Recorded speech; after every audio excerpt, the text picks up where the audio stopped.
Hello guys, welcome to my YouTube channel. ഇന്ന് ഞാൻ സംസാരിക്കാൻ പോകുന്നത് നമ്മുടെ ലേഡി സൂപ്പർ സ്റ്റാർ ആയിട്ടുള്ള രേണു സുധീനെ കുറിച്ചാണ്. രേണു സുധീൻ്റെ റീസെൻ്റ് ആയിട്ടുള്ള ഇഷ്യൂസ് നമുക്ക് എല്ലാവർക്കും അറിയാം. അവരുടെ പുതിയ വീട്ടിൽ, അതായത് വെച്ചിട്ട് 1 വർഷം പോലും ആകാത്ത കിച്ചുവിൻ്റെയും ഋതപ്പൻ്റെയും പേരിലുള്ള ആ വീട്ടിൽ ചോർച്ചയുണ്ട്, അതിതീവ്രമായ ചോർച്ചയുണ്ട്, വെള്ളം ഭയങ്കരമായിട്ട് വീഴുന്നു എന്നൊക്കെ പറഞ്ഞിട്ട് ആ വീഡിയോ ഒരുപാട് പേര് റിയാക്ട് ചെയ്തു. അതിനെ പ്രതികരിച്ചുകൊണ്ട് ആ വീടിൻ്റെ ബിൽഡറായിട്ടുള്ള ഫിറോസിക്ക മുമ്പിലേക്ക് വന്നിട്ടുണ്ടായിരുന്നു. അതുപോലെ ബിഷപ്പ് സംസാരിച്ചിട്ടുണ്ടായിരുന്നു. അപ്പോൾ ആ വീഡിയോസൊക്കെ നമ്മൾ കണ്ടതാണ്. പൊതുവെ ഒരു ഇഷ്യൂ രേണു സുധിക്കെതിരെ ഉണ്ടാകുമ്പോൾ രേണു സുധി ചെയ്യുന്ന ആദ്യത്തെ പരിപാടി എന്ന് പറയുന്നത് ഒരു 10-12 ഇൻ്റർവ്യൂ ഒക്കെ വിളിച്ചു കൂട്ടും, അല്ലെങ്കിൽ വെളുപ്പിക്കാനായിട്ട് എന്തെങ്കിലുമൊക്കെ പരിപാടി അവർ ചെയ്യും. ഇവരെ ബാക്കിൽ കുറേ പേരിങ്ങനെ ഫോണും ക്യാമറയൊക്കെ ആയിട്ട് നടക്കുന്നുണ്ടല്ലോ. അപ്പോൾ അവരോടത്ത് തന്നെ പറഞ്ഞിട്ട് എന്തെങ്കിലുമൊക്കെ അത് വെളുപ്പിക്കാനായിട്ടുള്ള ക്വസ്റ്റ്യൻസ് ഒക്കെ ചോദിക്കാനായിട്ട് പറഞ്ഞ് അതങ്ങ് സാധാരണ വെളുപ്പിക്കാറാണ് പതിവ്. അപ്പോൾ അതുപോലെ ഒരു പുതിയ വെളുപ്പിക്കൽ പരിപാടി ഇറങ്ങിയിട്ടുണ്ട് ഗൈസ്. ഇപ്പോൾ വീഡിയോ ഇന്നലെയാണ് ഇട്ടത്. അപ്പോൾ ഞാൻ ഇത് ഇന്നാണ് കാണുന്നത്. നിങ്ങൾ ആരെങ്കിലും കണ്ടോ എന്ന് എനിക്കറിയില്ല. അപ്പോൾ എന്തായാലും നിങ്ങൾ ഈ വീഡിയോ ഒന്ന് കാണണം. ഈ ഒരു ഇഷ്യൂ ഉണ്ടായതിനു ശേഷം അവരുടെ ഒരു പുതിയ വെളുപ്പിക്കൽ പരിപാടിയാണ്. ഇത് നിങ്ങൾ ആരും കാണാതെ പോകരുത്. മുമ്പ് ഒരു ഇൻ്റർവ്യൂ നടത്തിയിട്ടുള്ള എനിക്ക് പേഴ്സണലി ഇഷ്ടപ്പെട്ടൊരു ആങ്കറായിരുന്നു. പുള്ളിക്കാരൻ്റെ ചോദ്യങ്ങളൊക്കെ ചോദിക്കുന്നത് എനിക്ക് ഇഷ്ടമായിരുന്നു. ഈ പുള്ളി എന്ത് ചെയ്തെന്ന് വെച്ച് കഴിഞ്ഞാൽ, ഈ പുള്ളി ഇവരുടെ വീട്ടിലേക്കൊരു ഹോം ടൂർ നടത്തുകയാണ്, അല്ലെങ്കിൽ അവരുടെ വീട്ടിലേക്കൊന്ന് സന്ദർശിക്കുകയാണ്. എന്തിനാണ്? ഞാൻ വിചാരിച്ചതിൻ്റെ ചോർച്ച വല്ലതും ഉണ്ടോ എന്ന് അറിയാൻ വേണ്ടിയിട്ടായിരിക്കും. പക്ഷെ അല്ല ഗൈസ്, ഇവരെ എല്ലാവരും കൂടെ ഒരുമിച്ച് നിന്നങ്ങ് കൂട്ടത്തോടെ വെളുപ്പിക്കുകയാണ്. നമുക്ക് ആ വീഡിയോ ഒന്ന് കണ്ടു നോക്കാം. എന്തായാലും വീഡിയോ കടക്കുന്നതിന് മുമ്പ് ഞാൻ ഒരു കാര്യം കൂടെ പറയട്ടെ. ഇത് വളരെ സർപ്രൈസ് ആയിട്ടുള്ള ഒരു വിസിറ്റ് ആയിരുന്നു ഗൈസ്. അതുകൊണ്ട് രേണു സുധി അറിഞ്ഞിട്ടില്ല. ഇവരുടെ ടീം ആ വീട്ടിലേക്ക് പോകുന്നത് ആരും ഇതിൽ അറിഞ്ഞിട്ടില്ല.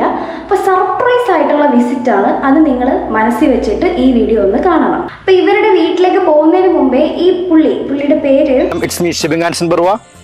ആ പേര് എനിക്ക് അങ്ങോട്ട് ക്ലിയർ ആയില്ല. ഞാൻ ഈ ചേട്ടനെന്ന് വിളിക്കാം. അപ്പം ഈ ചേട്ടൻ ഈ വീട്ടിലേക്ക് പോകുന്നതിന് മുമ്പ് ഇങ്ങനെ പറയുന്നുണ്ട്. ഇൻട്രോ ഒക്കെ നടത്തിയതിനു ശേഷം പറയാണ്, അതിനുശേഷം അദ്ദേഹത്തിന്റെ ജീവിതത്തിൽ സംഭവിച്ച പല കാര്യങ്ങളും അദ്ദേഹത്തിന് മോശമായി ഭവിച്ചിരിക്കുന്നു. അതുകൊണ്ട് തന്നെ അതിനെക്കുറിച്ച് കുറെ കാര്യങ്ങൾ പറയാനുണ്ടെന്ന് എന്നോട് പറഞ്ഞിട്ടുണ്ട്.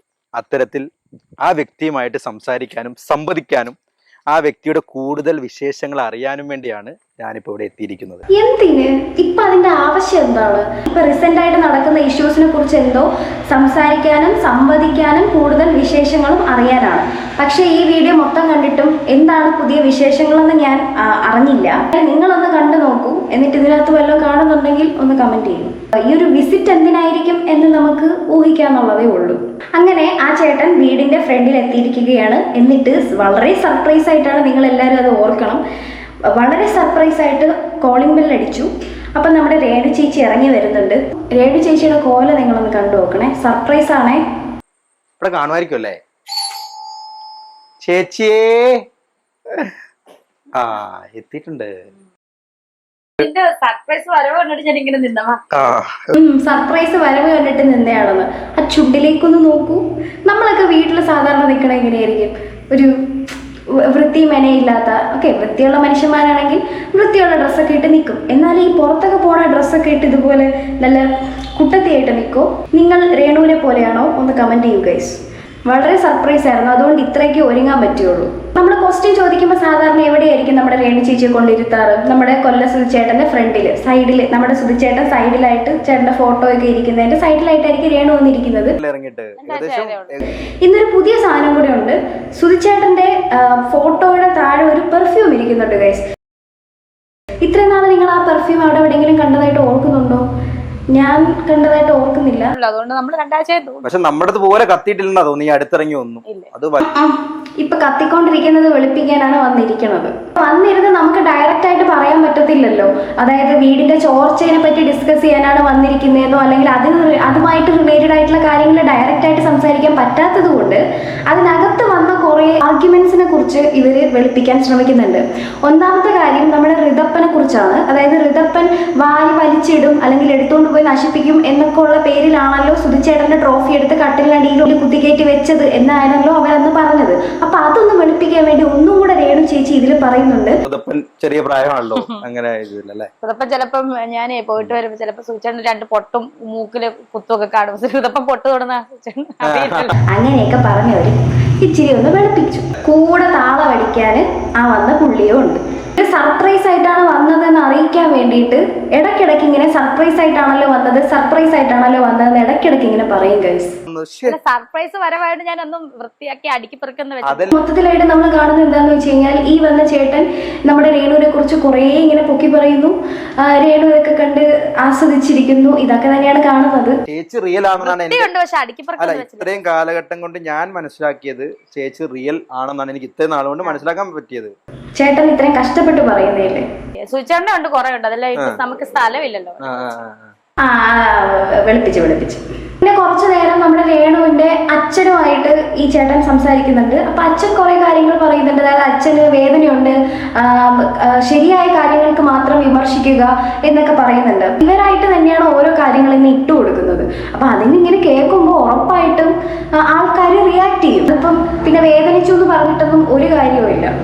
കോമൺ ആയിട്ട് ഇപ്പൊ റീസെന്റ് ആയിട്ടുള്ള കാര്യങ്ങളെ കുറിച്ച് അങ്ങനെ അധികം ടച്ച് ചെയ്യാതെ മുമ്പൊക്കെ നടന്ന ഓരോ വിഷയങ്ങളെ കുറിച്ചൊക്കെ ഇവർ അധികം സംസാരിക്കുന്നുണ്ട്. പിന്നെ അത് കഴിഞ്ഞിട്ട് അവർ വീട്ടിലുള്ള ഓരോ റൂംസും കാണിച്ചു കൊടുക്കുന്നുണ്ട്. കിച്ചുവിന്റെ റൂമിൽ ഒന്ന് കയറി. കിച്ചുവിന്റെ റൂമിൽ കയറിയപ്പോഴത്തേക്കും എനിക്ക് ഇവരെന്തിനാണ്, കിച്ചുവിന്റെ വീടല്ലേ, അപ്പൊ അവൻ എപ്പോ വേണോലും വരാലോ എന്നിങ്ങനെ പറയുന്നതിന്റെ കാര്യം എന്താണെന്ന് എനിക്ക് അറിഞ്ഞൂടാ. അതങ്ങനെ പറയേണ്ട ആവശ്യം എന്താണെന്ന് എനിക്ക് മനസ്സിലാവുന്നില്ല. അത് അവന്റെ വീടാണ്. അപ്പൊ അവന് വരാം, വരാതിരിക്കാം. അവൻ പഠിക്കാനായിട്ട് വേറൊരു സ്ഥലത്ത് പോയി നിൽക്കുന്നു. ആ പഠിത്തം കഴിഞ്ഞ് അവൻ വന്ന് അവിടെ താമസിക്കുക. അതിനിങ്ങനെ ഇടയ്ക്കിടയ്ക്ക് അത് കിച്ചുവിന്റെ വീടാണല്ലോ, അവൻ എപ്പോൾ വേണമെങ്കിലും വരാലോ എന്നിങ്ങനെ പറയണമെന്ന് നിർബന്ധമുണ്ടോ? ഇതാണ് അപ്പൊ എല്ലാരും പറയുന്ന കിച്ചുവിന്റെ ഇല്ല എന്ന് പറയുന്ന ആ ഒറിജിനൽ ഉള്ള റൂം. ആര് പറഞ്ഞു റൂമില്ലാന്ന്? അവന് റൂം ഉണ്ടെന്ന് നമ്മൾ ആദ്യം ഇവരുടെ പാലയാച്ചിന് ഹോം ടൂർ കണ്ടപ്പോഴേ മനസ്സിലായി. ഞാൻ ഇന്നേ വരെ കണ്ടിട്ടില്ല, ആരും കമന്റ് ഇട്ട് പറയുന്നതായിട്ട് ഞാൻ കണ്ടിട്ടില്ല അവന് റൂമില്ല എന്ന് പറയുന്നതായിട്ട്.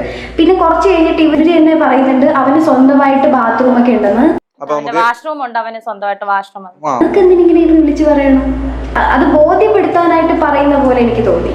പിന്നെ അതിനുശേഷം നമ്മുടെ രേണു സുധിയുടെ റൂമിനകത്തേക്ക്, ഞാൻ രേണു തങ്കച്ചൻ എന്ന് വിളിച്ചോട്ടെ, പുള്ളിക്കാരിയുടെ റൂമിലേക്ക് കയറുന്നു. അലങ്കോലപ്പെട്ട് കിടക്കുവാണ്. ഞങ്ങൾ പ്രത്യേകം പറയണം, ഞാൻ വളരെ സർപ്രൈസ് ആയിട്ട് വൃത്തിയാക്കി അമ്മ. അതിനകത്തുള്ള കാര്യങ്ങളൊക്കെ കാണിച്ചു കൊടുക്കുന്നു. അലമാര തുറക്കാനായിട്ട് ഇച്ചിരി വിമിഷ്ടമുണ്ട്. നോക്കട്ടെ അതിനകത്ത് എനിക്ക് തോന്നുന്നു ഈ ചേട്ടൻ പറഞ്ഞത് അനുസരിച്ച് ഈ അവിടെയൊക്കെ അലങ്കോലമായിട്ട് കിടന്ന ഡ്രസ്സൊക്കെ വാരി കുത്തി കയറ്റി അലമാരയിലോട്ട് കയറ്റി വെച്ചതാണ് എനിക്ക് തോന്നുന്നത്. അതുകൊണ്ട് തന്നെ അവർക്ക് അലമാര തുറക്കാനായിട്ട് കുറച്ച് ബുദ്ധിമുട്ടുണ്ട്. അല്ലെങ്കിൽ അത് തുറന്നു കഴിഞ്ഞാൽ വേറെ എന്തെങ്കിലും സത്യങ്ങൾ പുറത്തു വരും എന്ന് തോന്നിയത് കൊണ്ടാണോ എന്നറിയില്ല, അലമാര അവരങ്ങോട്ട് തുറക്കുന്നില്ല. മെയിൻ ആയിട്ട് അതിനകത്ത് വെച്ചേക്കുന്നത് ബ്ലഡ് തലേന്നിട്ട ഡ്രസ്സ്. ഇതല്ല പെർഫ്യൂം ഉണ്ടാക്കിയത്, ഇത് തലേന്ന് എന്റെ കൂടെ ഉറങ്ങി എഴുന്നേറ്റ് പോയില്ല. ഈ ഡ്രസ്സ് ഇതുവരെയായിട്ട് ഈ കയ്യിലും ഈ ഡ്രസ്സും കഴുകിയിട്ടില്ല. ഇഷ്യൂ ഒക്കെ വന്ന് നിൽക്കുന്ന സമയമാണ്. അപ്പോൾ ഉറപ്പായിട്ടും രേണുവിന് കുറച്ച് സപ്പോർട്ട് വേണമെങ്കിൽ എന്ത് ചെയ്യണം? ഓടിപ്പോയി സുധിച്ചേട്ടന്റെ ബാഗും പിന്നെ പെർഫ്യൂമും ഫോട്ടോയൊക്കെ കാണിച്ചാൽ കുറച്ച് സപ്പോർട്ട് കിട്ടും എന്ന് രേണു വിചാരിച്ചത് കൊണ്ടാണോ എന്നറിയില്ല. എന്തായാലും രേണു പോയി അലമാര തുറന്ന് എടുത്തത് വേറൊന്നും കാണിച്ചില്ല. അലമാരയിൽ നിന്ന് എടുത്തത് ബാഗും ചോര പുരണ്ട ബാഗും പിന്നെ അതിനകത്ത് നിന്ന് ടീഷർട്ട്, സുധിച്ചേട്ടൻ തലേ ദിവസമേ കിടന്നുറങ്ങിയ ടീഷർട്ടും കാര്യങ്ങളൊക്കെ എടുത്ത് കാണിക്കുന്നുണ്ട്. അപ്പൊ എല്ലാവരും കൂടെ ഒന്ന് നിൽക്കണം, ചേച്ചിക്ക് സപ്പോർട്ട് ചെയ്യണം. അതൊക്കെയാണ് ഗൈസ് ഇതിനകത്തുള്ളത്. അപ്പൊ ഇത് ശരിക്കും നമ്മൾ മനസ്സിലാക്കേണ്ട ഒരു കാര്യം എന്താന്ന് ചോദിച്ചു കഴിഞ്ഞാൽ ഇത് സർപ്രൈസ് ആയിട്ട് വിസിറ്റ് ചെയ്തതാണ്. സർപ്രൈസ് വരവായിട്ട് ഞാൻ ഇങ്ങനെ സർപ്രൈസ് വരവായിട്ട് ഞാൻ ഒന്നും സർപ്രൈസ് ആയിട്ട് വന്നാണ്. ഞാൻ വളരെ സർപ്രൈസ് ആയിട്ട് വളരെ അൺഎക്സ്പെക്ടഡ് ആയിട്ടാണ് ഇവിടെ വന്നിരിക്കുന്നത്. സത്യസന്ധമായിട്ട് പറയുന്നതാണ്, വളരെ അൺഎക്സ്പെക്ടഡ് ആയിട്ടാണ് വന്നിരിക്കുന്നത്. മെയിൻ ആയിട്ട് ഇതിൽ ഫോക്കസ് ചെയ്തിരിക്കുന്നത് ഋതപ്പൻ ഈ ട്രോഫി ഒക്കെ വാരി വലിച്ചിടും എന്ന് പറഞ്ഞ ആ ഒരു സംഭവം ഉണ്ടല്ലോ, അതൊന്ന് ജസ്റ്റ് ഒന്ന് വെളുപ്പിച്ചിട്ടുണ്ട്. ഇനി വെളുപ്പിക്കൽ വീഡിയോസ് ഇനിയും വരുമെന്ന് നമുക്ക് പ്രതീക്ഷിക്കാം. ഉറപ്പായിട്ടും വരും. കാരണം എല്ലാ സമയത്തും എന്ത് ഇഷ്യൂ ഉണ്ടെങ്കിലും രേണുവിനെതിരെ എന്ത് വിമർശനങ്ങൾ ഉണ്ടായാലും രേണു ആദ്യം ചെയ്യുന്നത് ഒരു ഇന്റർവ്യൂ കലക്കുക, അല്ലെങ്കിൽ ആ വീട്ടിലെ എന്തെങ്കിലും കഴിഞ്ഞ തവണ ചെയ്ത പോലെ രേണുവിന്റെ ചാനലിൽ സുധിച്ചേട്ടന്റെ കുറെ കാര്യങ്ങളൊക്കെ പറഞ്ഞിട്ടൊരു വീഡിയോ അപ്ലോഡ് ചെയ്യുക, അങ്ങനെയൊക്കെ കുറച്ച് കാര്യങ്ങളൊക്കെ ആയിട്ടായിരിക്കും വരുന്നത്. അപ്പൊ എന്തായാലും അങ്ങനെയൊക്കെ ഉള്ള കുസൃതികൾ നമുക്ക് ഇപ്പോഴും പ്രതീക്ഷിക്കാം. വീടിന്റെ ചോർച്ചയടയ്ക്കാൻ രേണു എന്തായാലും ഒരു വെളുപ്പിക്കൽ നാടകവുമായിട്ട് ഉറപ്പായിട്ടും വന്നിരിക്കും. അടുത്ത ചോർച്ച വെളുപ്പിക്കാനായിട്ട് ഇനി എന്തായാലും വരും. നമുക്ക് കാത്തിരിക്കാം ഗൈസ്.